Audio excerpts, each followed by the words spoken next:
বাবাজি ভাইরা আমার মায়েরা আজকে আপনাদের বলে যায় আমার দয়ার নবী মায়ার নবী সাল্লাল্লাহু তাআলা আলাইহি ওয়াসাল্লাম নিজের মা আমিনা রাদিয়াল্লাহু তাআলা আনহাকে ওই মাকামে আব্বাই বাবা শায়িত করে দিলা, দাফন করে দিলা।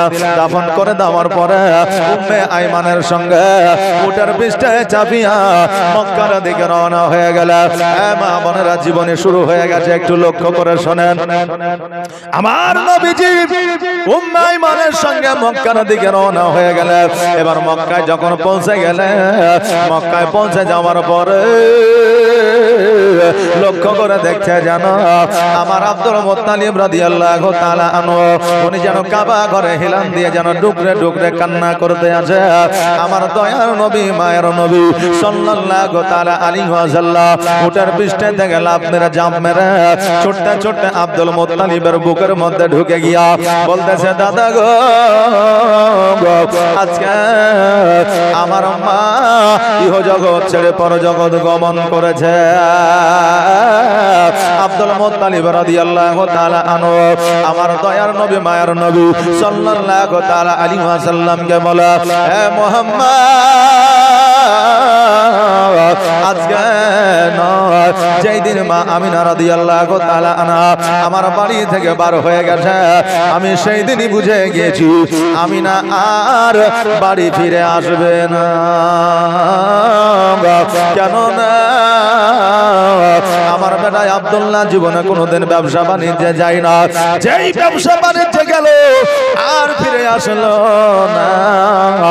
আমার মা আমিনা যখন বাড়ি থেকে বার হয়ে গেল, আমি ভেবে নিয়েছিলাম, জেনে গিয়েছিলাম যে আমার বৌমা আমিনা আর বাড়ি ফিরবে না। নবী আমার বলে, দাদা গো আজকে আমার আম্মাও না, আজকে আমার আব্বা না, আজকে আমি নবী বড় এতিম হয়ে গেলাম। দাদা আজকে আমাকে কে গোসল বানায়া দিবে? আজকে আমাকে খাওয়া দাওয়া কে করায়া দিবে? আজকে আমার মাথায় তেল কে দিয়ে দিবে? আজকে আমাকে কে পোশাক পরিধান করায়া দিবে? তখন দাদা আজকে আমাকে গলিতে গলিতে চারটা খাবারের জন্য ঘুরতে হবে, বেড়াইতে হবে। আব্দুল মুত্তালিব বলে, ভাই রে আমি আব্দুল মুত্তালিব যতদিন পর্যন্ত হায়াতে আছি, আমি আব্দুল মুত্তালিব যতদিন পর্যন্ত জিন্দা আছি, প্রাণে বেঁচে আছি, ততদিন পর্যন্ত নবী গো তোমার কোনো অসুবিধা হইতে দিব না, তোমার কোন রকমের অসুবিধা আমি হইতে দিব না। আমার আব্দুল মুত্তালিব রাদিয়াল্লাহু তাআলা আনহু আমার নবী মুস্তাফা সাল্লাল্লাহু তাআলা আলাইহি ওয়াসাল্লামকে সঙ্গে করে নিয়ে বাড়ির মধ্যে গেলে, বাড়ির মধ্যে যাওয়ার পরে দেখে নবী আমার সর্বদা যেন কান্না করে, চোখ দিয়ে যেন পানি ঝরে যায়। আরে আমার মা বোনেরা ভাইরা আজকে যাদের মা নাই, যাদের আব্বা না, তারা জানে আব্বা মায়ের ব্যথা বেদনা কতটা। যারা মা বাবার কোলে লালিত পালিত হয়েছে আজকে তারা মরা পর্যন্ত ওই মা বাবার কথা ভুলতে পারবে না। আব্বাজি মায়েরা আমার দয়ার নবী মায়ার নবী সাল্লাল্লাহু তাআলা আলাইহি ওয়াসাল্লাম অঝর নয়নে কান্না করে, সর্বদা চোখ দিয়ে পানি ঝরা। আমার আব্দুল মুত্তালিব রাদিয়াল্লাহু তাআলা আনহু বলে, হে ভাই তুমি যদি এইভাবে সর্বক্ষণ কান্না করো তোমার শরীরটা খারাপ হয়ে যাবে, তোমার রোগ হয়ে যাবে, ব্যাধি হয়ে যাবে, অতএব তুমি কান্না আর করিও না। আমার নবীজি বলে, দাদা গো আমার না জানি কেন কান্না বন্ধ হয় না। রাত্রিবেলায় আব্দুল মুত্তালিব রাদিয়াল্লাহু তাআলা আনহু আমার নবী মুস্তাফা সাল্লাল্লাহু তাআলা আলাইহি ওয়াসাল্লামকে নিয়ে বাবা শুয়ে আছে। মধ্যরাত্রিতে আব্দুল মুত্তালিব যখন ঘুম থেকে উঠেছে দেখছে যেন আমার নবী যে 6 বছরের সন্তান, নবী যেন মা মা বলে কান্দে, নবী যেন ঘুমায়নি, নবীর 2 চোখ দিয়ে পানি ঝরিয়া যেন বালিশটা ভিজে গিয়েছে, নবীর 2 চোখ দিয়ে পানি ঝরিয়া যেন বিছানাটা ভিজে গিয়েছে। সঙ্গে সঙ্গে আব্দুল মুত্তালিব আমার নবীকে বুকের মধ্যে জড়াইয়া নিলেন। জড়াইয়া নেওয়ার পরে বলে, এ ভাই তুমি আর কান্না করিও না, তোমার চোখে আর পানি আমি দেখতে চাই না, কেননা তোমার কান্না দেখলে আমি আব্দুল মুত্তালিব সহ্য করতে পারি না। মুহাম্মদ, আজকে তুমি যদি এইভাবে কান্না করো তোমার শরীরটা দুর্বল হয়ে যাবে, তোমার শরীরে রোগ চলে আসবে, তোমার শরীরে ব্যাধি চলে আসবে। মুহাম্মদ তুমি আর কান্না করিও না। নবী আমার বলে, দাদা গো আমি এত চেষ্টা করে কান্না করব না, তবুও আমার মায়ের কথা মনে পড়ে যায়। আর আমার মায়ের কথা যখন মনে পড়ে যায় আমার কান্না বন্ধ হয় না। আব্দুল মুত্তালিব আমার নবীকে বোঝানোর চেষ্টা করলে, কিন্তু আমার নবীজি যেন বুঝতে চাই না। মা মা মা বলে কেন্দে কেন্দে যেন সারা রাত বুক ভাসায়া দিয়েছি। সকালবেলা আব্দুল মুত্তালিব রাদিয়াল্লাহু তাআলা আনহু কিছু খাবারের ব্যবস্থা করিয়া আমার নবীজিকে ডাক দেয়, নবী গো আসো আমি তোমাকে কিছু খাবার খাওয়াইয়া দিই। আজকে খাবার যদি তোমাকে না খাওয়াইয়া দিই আজকে তোমার শরীরটা দুর্বল হয়ে যাবে। বাবাজি ভাইরা, আগে যদি কারো বাড়িতে মারা যেত, কেউ যদি ইন্তেকাল করত, তার বাড়িতে চুলা জ্বলতো না, তার বাড়িতে খাবার দাবার হইতো না।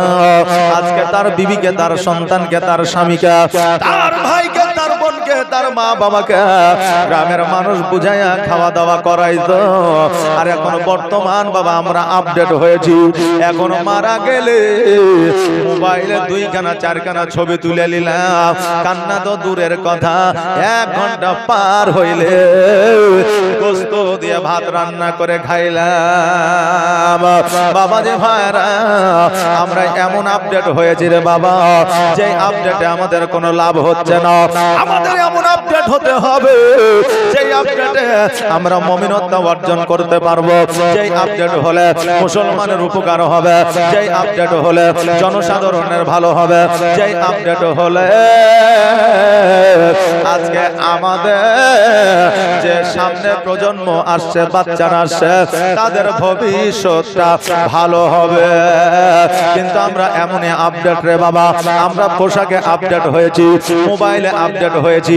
আমার কাছে টাকা থাক আর না থাক, স্যামসাং আলট্রা 25 নাকি বলছে, হ্যাঁ স্যামসাং আলট্রা 25 বাবা কিস্তির মাধ্যম দিয়ে চলে আসছি, অ্যাপল ফোন কিস্তির মাধ্যমে নিয়ে চলে আসছি। আর আসার পরে আমরা মানুষকে দেখাইতেছি এটারই নাম কি আমাদের আপডেট। বেরাদার, আগে মানুষ রাস্তাঘাট দিয়ে চলাফেরা করতো, কোনো অসুবিধা হতো না। আর ওই সমস্ত রাস্তাঘাট গুলো এখন পাকা হয়েছে, পিচ হয়েছে, আমাদের ইট হয়েছে, কিন্তু তবু ওই রাস্তা দিয়ে আমাদের এখন শান্তি ভাবে চলতে পারি না। কেননা আজকে দেখবেন মানুষ সমস্ত জায়গা ফেলে দিয়ে রাস্তার উপরে বাড়ি করতে আছে।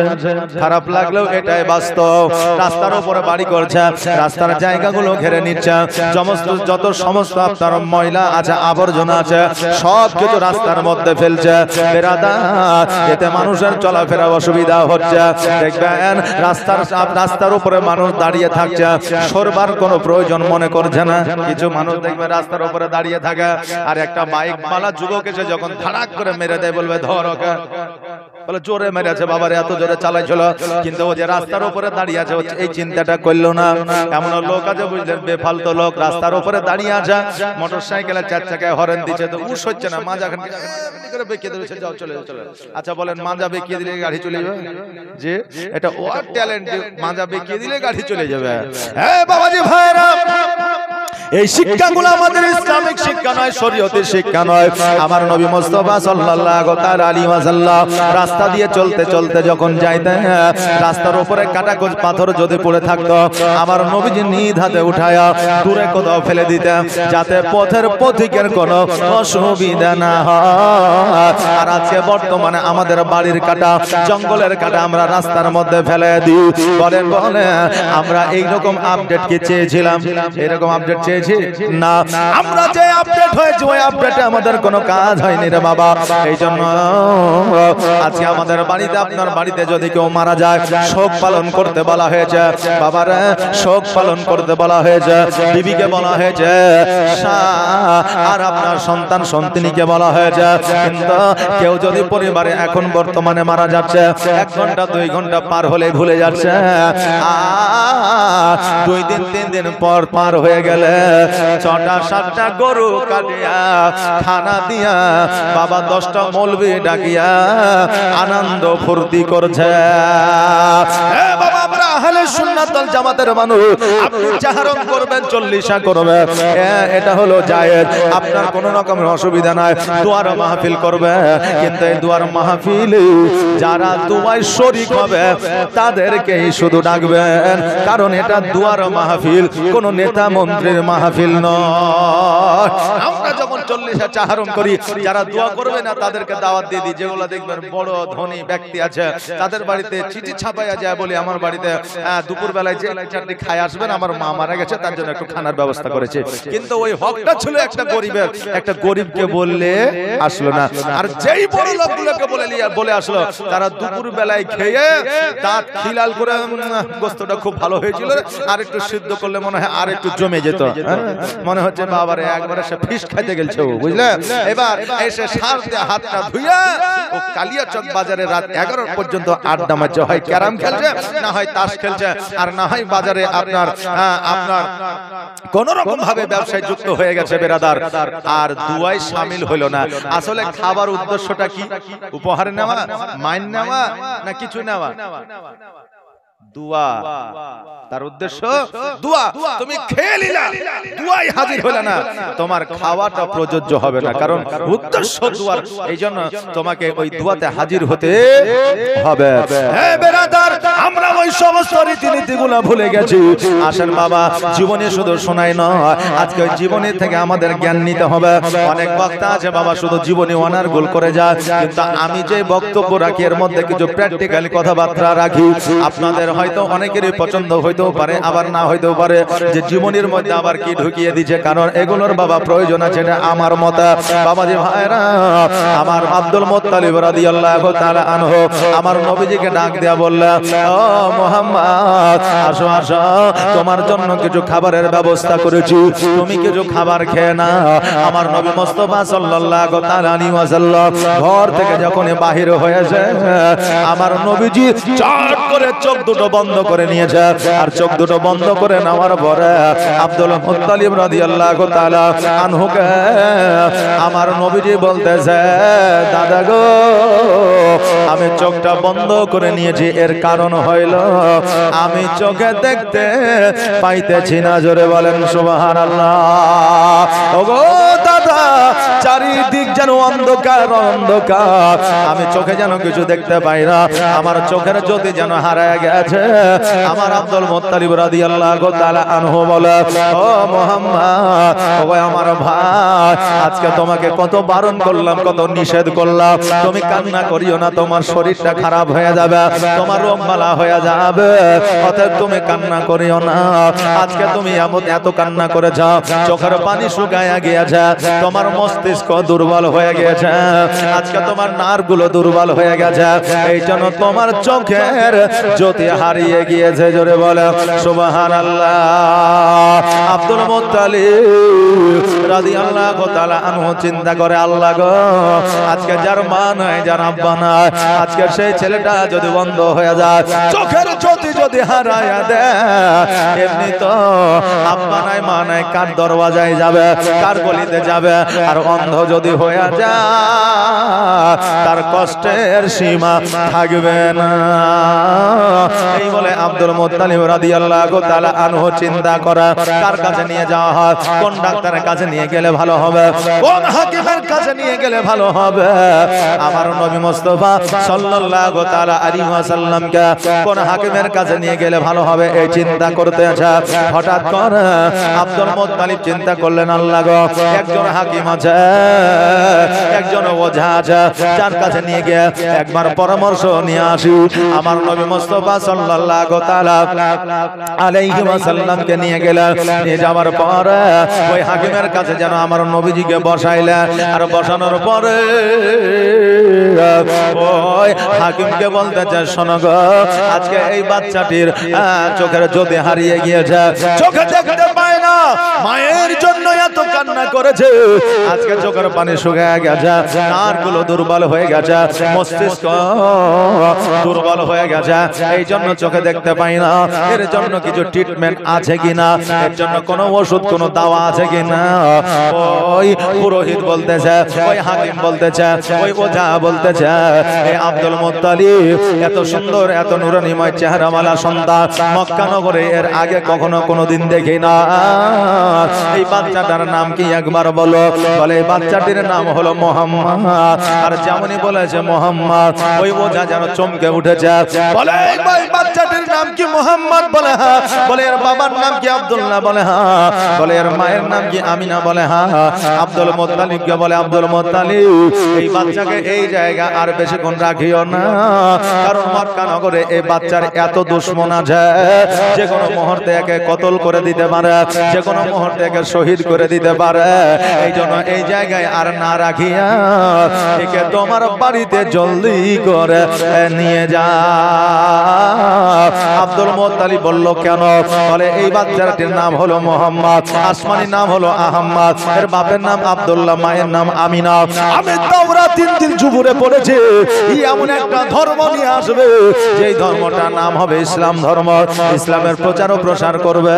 এই জন্য যারা বেধর্মিক আছে, যারা ইহুদি আছে, যারা কাফের আছে, যারা নাসারা আছে, তারা আর প্রাকৃতিক ভাবে দুশ্মন হয়ে আছে, যে কোনো মুহূর্তে আক্রমণ করতে পারে। এই জন্য তুমি তাড়াতাড়ি করে বাড়িতে নিয়ে যাও। আব্দুল মুত্তালিব বলে, শোনো গো, আজকে যদি একে বাড়িতে নিয়ে যাওয়া হয়, আজকে তার চোখের জ্যোতি কেমন করে ফিরে পাবো? ওই হাকিম বলতেছে, আব্দুল মুত্তালিব তোমার পোতা মুহাম্মদ আজকে শুধু জগতের নয়, সারা আসমান জমিনের ডাক্তার, ডাক্তারেরও ডাক্তার, অতএব কোনো ওষুধের প্রয়োজন হবে না, বাড়িতে নিয়ে যাবা। আর বাড়িতে নিয়ে যাওয়ার পরে ওই বাচ্চার থুতু মুবারক লইয়া ওই বাচ্চার চোখের মধ্যে লাগাইয়া দিবে। আর চোখের মধ্যে যখন লাগাইয়া দিবে, ওই বাচ্চার চোখের জ্যোতি আবার পুনরায় ফিরে পাবে। আব্দুল মুত্তালিব রাদিয়াল্লাহু তাআলা আনহু আমার নবী মুস্তাফা সাল্লাল্লাহু তাআলা আলাইহি ওয়াসাল্লামকে সঙ্গে করে নিয়ে বাড়িতে আসলেন।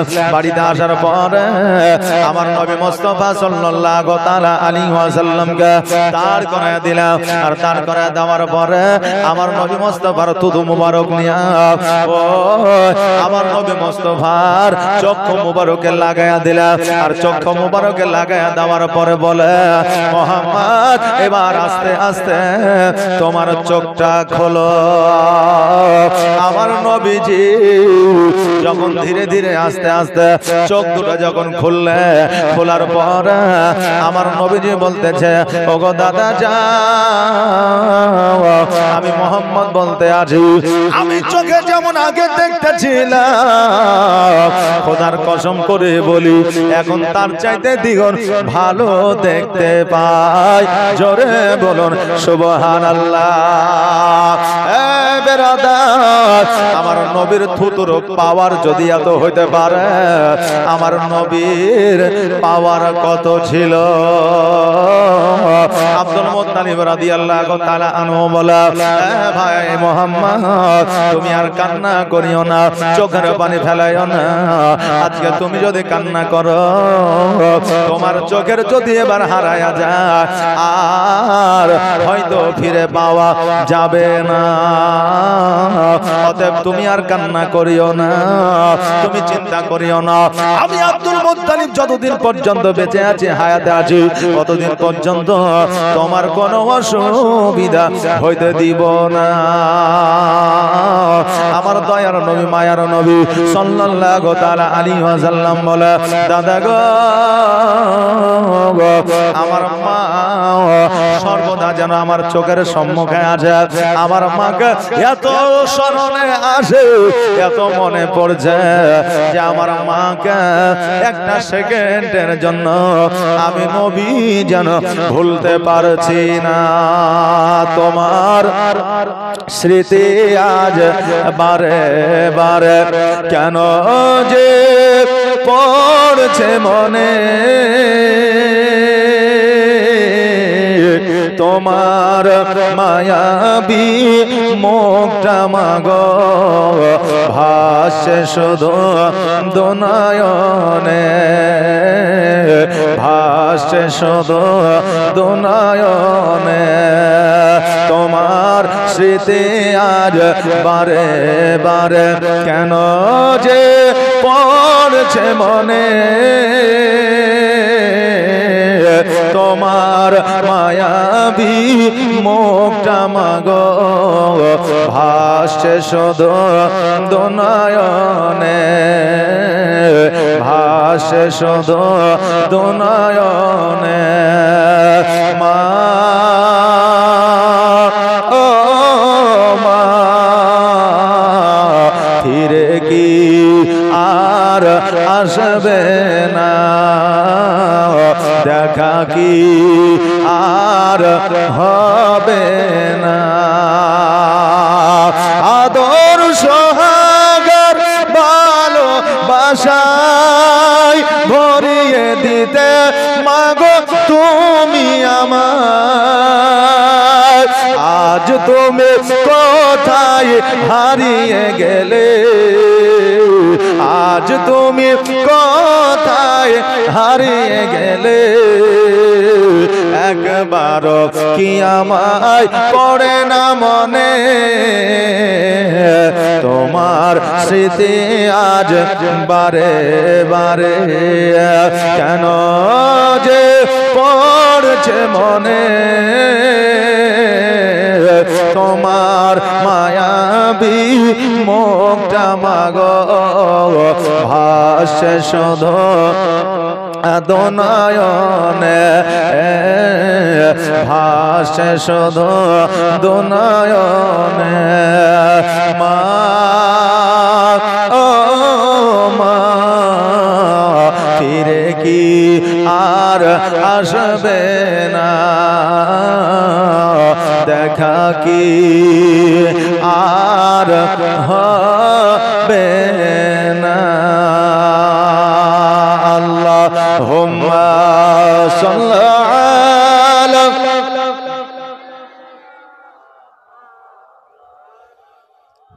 মুহাম্মাদ ওয়া আলা আলি মাওলানা মুহাম্মদ। বাবাজি ভাইরা, আমার মায়েরা, আমার দয়ার নবী মায়ের নবী সাল্লাল্লাহু তাআলা আলাইহি ওয়াসাল্লাম পুনরায় চোখের যদি ফিরে পাইলা আব্দুল মুত্তালিব যেই জায়গায় যায়, আমার নবী মুস্তাফা সাল্লাল্লাহু তাআলা আলাইহি ওয়াসাল্লাম আমার নবী যেন সেইটা আব্দুল মুত্তালিবের সঙ্গে যায়, কারণ আব্দুল মুত্তালিব যারা আমার নবী আপন বলতে কেউ ছিল না। এইভাবে বাবাজি ভাইরা 2 বছর আপনার অতিবাহিত হলো। আব্দুল মুত্তালিব অসুস্থ হইলা, বিছানাগত হয়ে গেল। আব্দুল মুত্তালিব রাদিয়াল্লাহু তাআলা আনহু তার সকল সন্তানকে ডাক দিল। সকল সন্তানকে ডাক দেওয়ার পরে এবার সন্তানদের বলল, ওরে আমার সন্তানেরা, আজকে তোমাদের সন্তানাদি আছে, তোমরা তার আব্বা মা জগতের মধ্যে আছো, কিন্তু আমার এই পোতা মুহাম্মদের আব্বাও নাই মাও না। আজকে আমি আব্দুল মুত্তালিব দেখাশোনা করতাম, কিন্তু আমি আব্দুল মুত্তালিব আর জগতের মধ্যে বেশি দিন থাকবো না, জগতের মধ্যে আমি আর বেশিক্ষণ রইব না। তোমরা কে আছো আমার এই পোতা মুহাম্মদের দায়িত্ব খানা নেবে? আব্দুল মুত্তালিবের সন্তানাদিরা বলল আব্বা গো আজকে আমরা সকলে আমার ভাতিজা মোহাম্মদকে আমরা চাই, কিন্তু আমরা ভাই ভাই মোহাম্মদকে নিয়ে ঝগড়া করতে চাই না, কারণ এমন একটা চাচা মোহাম্মদের না যেই চাচা মোহাম্মদকে ভালোবাসে না। আমরা সকলেই তাকে ভালোবাসি, কিন্তু আব্বা গো আজকে আমার কাছে থাকলে আমার মেজো ভাই হয়তো দুঃখ পাবে, আমার মেজো ভাইয়ের কাছে থাকলে আমি হয়তো দুঃখ পাবো। ওই আব্বা আজকে তুমি এলান করে দাও আমার ভাতিজা মোহাম্মদকে কার কাছে রাখা হবে। আব্দুল মুত্তালিব বলে আমার সন্তানেরা শোনো, তোমরা কে সবচাইতে ভালো দেখাশোনা করবা তোমরা একবার বলো, আমি তার কাছে রেখে যাব। সঙ্গে সঙ্গে আবু তালেব বলল আব্বা গো যদি তোমার কোনো আপত্তি না থাকে, যদি আমার ভাইদের কোনো আপত্তি না থাকে, আমি মোহাম্মদকে আমি নিজে লালন পালন করব, আমার নিজের সন্তানের মতো করে লালন পালন করব, আমার নিজের সন্তানের মতো করে দেখভাল করব। ওই আবু তালেবের বিবির নাম ছিল ফাতেমা, ওই ফাতেমা দায়িত্ব খানা নিল যে আমার সন্তানের মতো করে মোহাম্মদকে দেখব। আব্দুল মুত্তালিব রাদিয়াল্লাহু তাআলা আনহু আবু তালেবের কথা শোনার পরে যেন নিজের মনকে সান্ত্বনা দিল, যাই হোক আমার মোহাম্মদের আর কোনো অসুবিধা হবে না। আবু তালেব আমার নবীজিকে বুকে টানিয়া ধরলে, বুকের মধ্যে জড়ায়া ধরলে, আমার আব্দুল মুত্তালিব দেখতে পাইলেন, জানতে পারলেন। এবার আব্দুল মুত্তালিব রাদিয়াল্লাহু তাআলা আনহু নো টেনশনে না চিন্তা, আব্দুল মুত্তালিব রাদিয়াল্লাহু তাআলা আনহু একদিন ইহ জগৎ ছেড়ে পর জগৎ গমন করলেন। একবার আওয়াজ দিয়ে বলেন ইন্না লিল্লাহি ওয়া ইন্না ইলাইহি রাজিউন। বাবাজি ভাইরা আমার আব্দুল মুত্তালিব রাদিয়াল্লাহু তাআলা আনহু কবরে যখন শায়িত হয়ে গেলেন, আমার নবীজি চাচা আবু তালিবের কাছে লালিত পালিত হইতে লাগলেন। চাচা আবু তালিব ভালোবাসা দিতা, চাচি ফাতেমা বাবা আপনার আদর স্নেহ মায়া মমতা দিতা। আমার নবীজিকে না খাওয়ায় আবু তালেব খাইতো না, নবীজিকে না খাওয়ায় চাচি ফাতেমা খাইতো না। বাবাজি ভাইরা এবার আমার আপনার প্রশ্ন আসতে পারে, তবে আবু তালেব আমার নবীজির বিপক্ষে কথা বলেছিলেন ইতিহাসের পাতায় দেখা যায়, কিন্তু আপনি এই জায়গায় এত মহব্বতের কথা বলছেন কারণটা কি? বাবারা আপনাদেরকে ভালো করে বুঝায়া দিয়া যায়, আমার নবী যেই দিন থেকে ইসলামের প্রচার শুরু করেছিল, যেই দিন থেকে আবু তালেবের কানে খোঁজ আসিল মোহাম্মদ নতুন একটা ধর্ম নিয়ে এসেছে, যখন আমার নবীজির যখন দুশমন তৈয়ার হয়ে গেল, তখন আবু তালেব আমার নবীজির বিরোধিতা করেছিল, এটা ঠিকই, কিন্তু নবীকে ভালোবাসতো না, এটা কিন্তু বাবা নয়। ওই আবু তালেব এবার বাবা নবীজিকে যেন নিয়ে সঙ্গে সঙ্গে ঘুরতে আরম্ভ করলো। আমার নবীজিকে আবু তালেব বাবা ভালোবাসতো। এবার ওই আবু তালেবের মহব্বতে যেন আমার নবী পড়ে গিয়েছিল। দেখবেন বাচ্চা ছেলেকে যারা কোলে বেশি নেবে, দেখবেন তাদের কাছে বেশি বেশি করে যাবে না, যাবে না? একটা বাচ্চাকে যখন আপনি আদর স্নেহ মায়া মমতা দিবেন, দেখবেন ওই বাচ্চাটা আপনার কাছে বারে বারে ঘুরে আসবে। আর যদি ওই বাচ্চা আপনার কাছে আসে আর আপনি যদি চোখ দেখান, মুখ দেখান, লাঠি দেখান, দেখবেন ওই বাচ্চা আপনার কাছে আসা তো দূরের কথা, আপনার বাড়ির দরওয়াজার দিকে যাবে না, তাই না? দেখবেন রেলওয়ে স্টেশনে, তারপরে বাস স্ট্যান্ডে, বাজারে দেখবেন যদি কোনো ফকির আসে, তো ওই ফকিরকে যদি কোনোদিন 5 টাকা দিয়ে দেন, আপনাকে দেখলে আগে আপনার কাছেই যাবে, যে এই ব্যক্তি দেয়, এই বান্দাদের কাছে গেলেই 5 টাকা পাওয়া যাবে। তবে ফকির যেমনই হোক বাবা, আপনার কাছে যদি হাত ফেলায়, তো আপনার যদি সন্দেহ থাকে যে এই 5 টাকা নিয়ে গাঁজা খাবে, মদ খাবে বা ইত্যাদি ইত্যাদি আপনার চিন্তাধারা যদি থাকে, তবু আপনি আপনি 5টা টাকা না পারলে 1টা টাকা দিয়ে দিন। কারণ আপনি চিন্তা করেছেন হয়তো মদ গাঁজা খাবে, কিন্তু সে যদি না খায় তাহলে আপনি গুনাহগার হবেন। আপনি দিয়ে দিবেন, ও যদি মদ গাঁজা খায় আপনি গুনাহগার হবেন না, কারণ আপনি ভালো নিয়তে দিয়েছেন। কথা বুঝলেন না? আপনি ভালো নিয়তে দিয়েছেন, এই জন্য কাউকে ফিরাইয়া দিবেন না। যতটুকু পারবেন আপনি 1 টাকা পারেন 1 টাকা দিবেন, 5 টাকা পারেন 5 টাকা দিবেন, 10 টাকা পারেন 10 টাকা দিবেন। কারণ এটা আপনার সৌভাগ্য যে কেউ আপনার কাছে হাত ফেলাচ্ছে, আপনি কারো কাছে ফেলাচ্ছেন না। কথা বুঝতে পারলেন না বাবজি ভাইরা, আমার মায়েরা? তাই দেখবেন যে যাদেরকে আদর স্নেহ মায়া মমতার যত্ন দিবেন সেই জায়গাতে দেখবেন ওই বাচ্চা আসবে। আজকে আমি জীবনী বক্তা, আপনাদের মালদাহে বহু জায়গায় জীবনী করেছি এই বয়সে, অনেক জায়গায়। জি, তো দেখবেন যে জায়গায় বেশি ভালোবাসা পেয়েছি, মহব্বত পেয়েছি, সেই সমস্ত জায়গাগুলোর আশপাশে জালসা হলে একবার না একবার মোটামুটি দেখা করতে যায়, চাই কমিটির সঙ্গে হোক, গ্রামের সঙ্গে, গ্রামবাসীদের সম্মুখে হোক, বা যার সঙ্গে হোক, একবার গেলে সাক্ষাৎটা করে আসি যে না এরা মহব্বত করেছে, ভালোবাসা দিয়েছে। হ্যাঁ, কেবিএসে একটা জায়গা আছে, ওখানে আমি পরস্পর 7 বছর জীবনী করেছি। যে কয় বছর বললাম? 7 বছর জীবনী করেছে। তো ওরা মনে হয় খবর পেয়েছে, বুঝলেন, যে আপনারা ফেসবুকে অনেকে ছাড়ছেন, ওরা খবর পেয়েছে। তো খবর পাওয়ার পরে আমার কাছে আজকে বহুবার ফোন এসেছে যে আপনি আসলেই বলবেন আমরা যাব। জি, আপনি আসলে বলবেন যে আমরা যাব, কিন্তু বাবা আমি তো 10টার সময় আসছি, 9:30টার সময় আসছি, তো ওর আগে কখন দেখবো কখন আসবে, কথা বুঝলেন না? তো বাবজি ভাইরা, 1 নম্বর কথা হলো মহব্বত। জি, 1 নম্বর মহব্বত। তো এই মহব্বতের কথা যখন বলছি, তো আমি মা বোনদের বলবো, মা গো, এই নবীর প্রতি মহব্বত রাখিয়ে একটু একটু করে আগিয়ে আসেন, আসেন মহব্বতে আগিয়ে আসেন। সুবহানাল্লাহ, সুবহানাল্লাহ। আসেন একটু তাড়াতাড়ি করে আসেন। হায় হায় হায়, মা বোনেরা, এটা শীতের দিন লয়, ঠান্ডার দিন লয়, নাকি বলে যে পাকা একবারে গলগলে গরমের দিন। হ্যাঁ, তো আমি বলবো মা একটু হেঁটে আসেন, উঠেন, দরকার হলে দেখবেন জায়গাটা হালকা হবে, একটু হাওয়া বাতাস পাবেন, শরীরটাও বুঝলেন একটু ফ্রি হবে। আসেন, চলে আসেন মা, একটু চলে আসেন। সুবহানাল্লাহ, সুবহানাল্লাহ। একবার দরুদ শরীফ পড়েন, আল্লাহুম্মা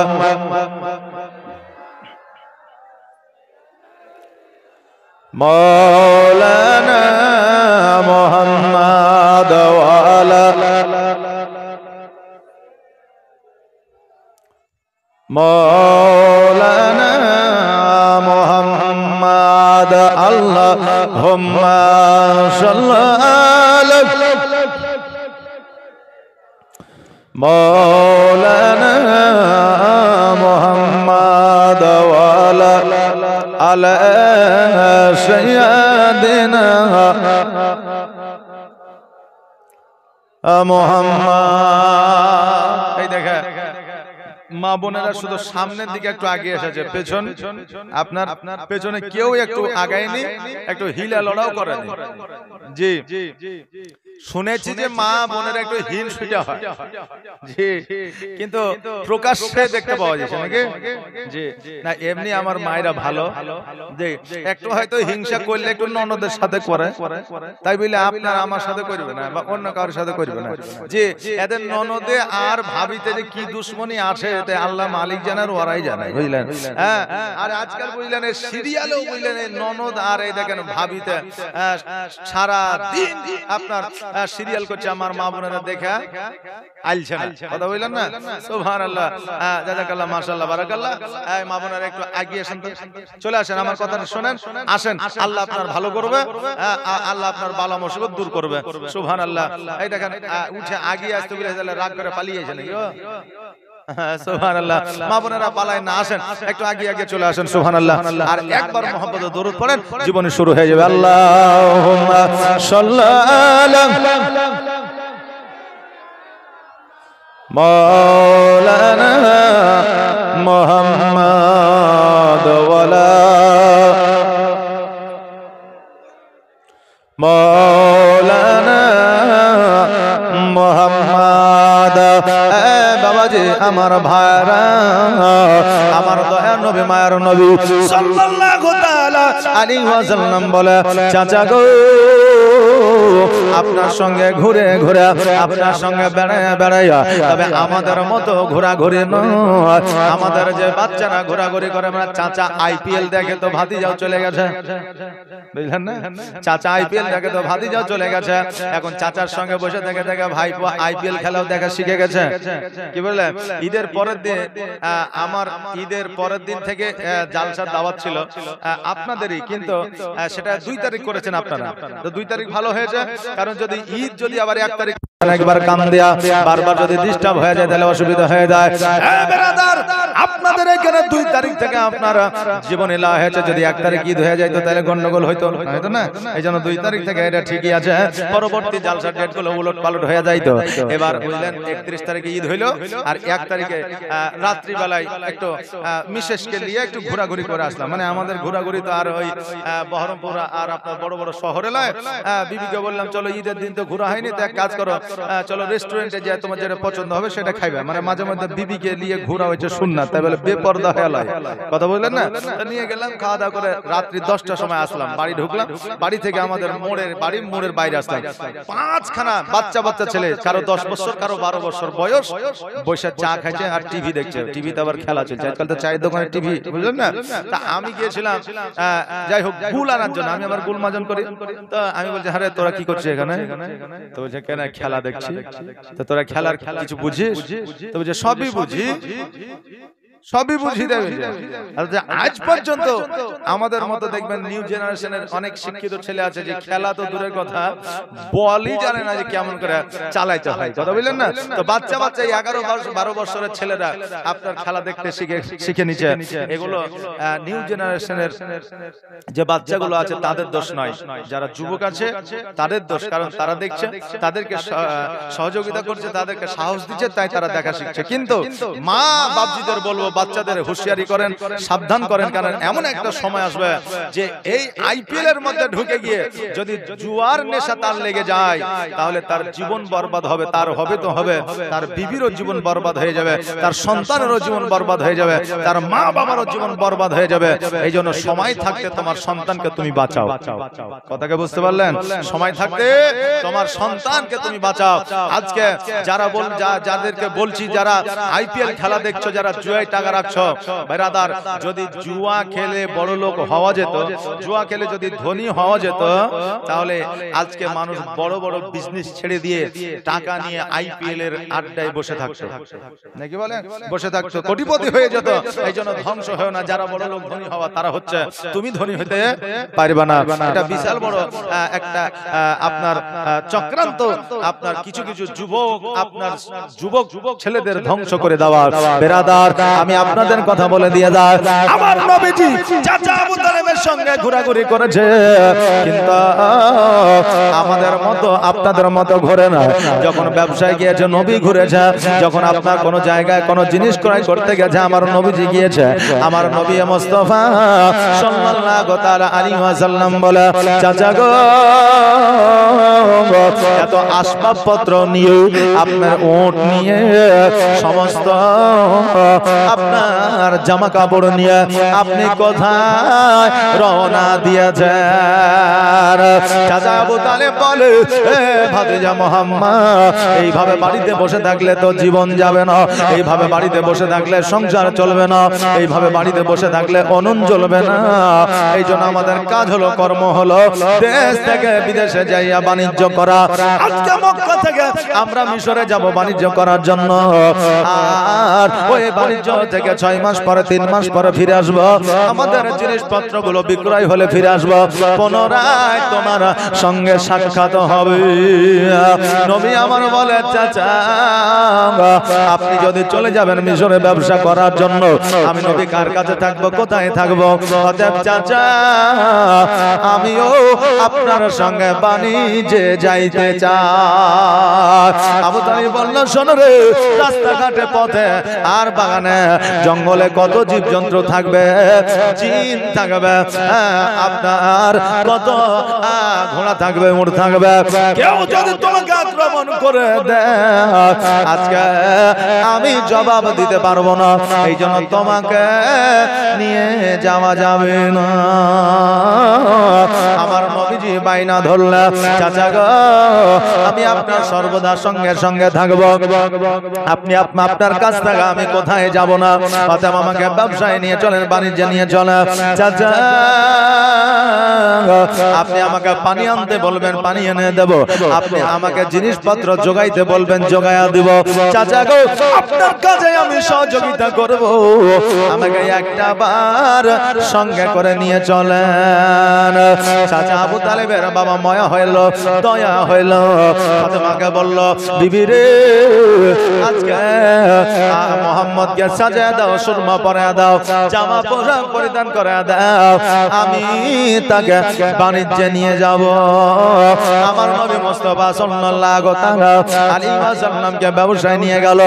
যেই ব্যবসায় যাওয়া আপনার 3 মাস 6 মাসের আপনার জিনিসপত্র ছিল, 1 মাসে বিক্রয় হয়ে গেছে। জোরে বলেন সুবহানাল্লাহ।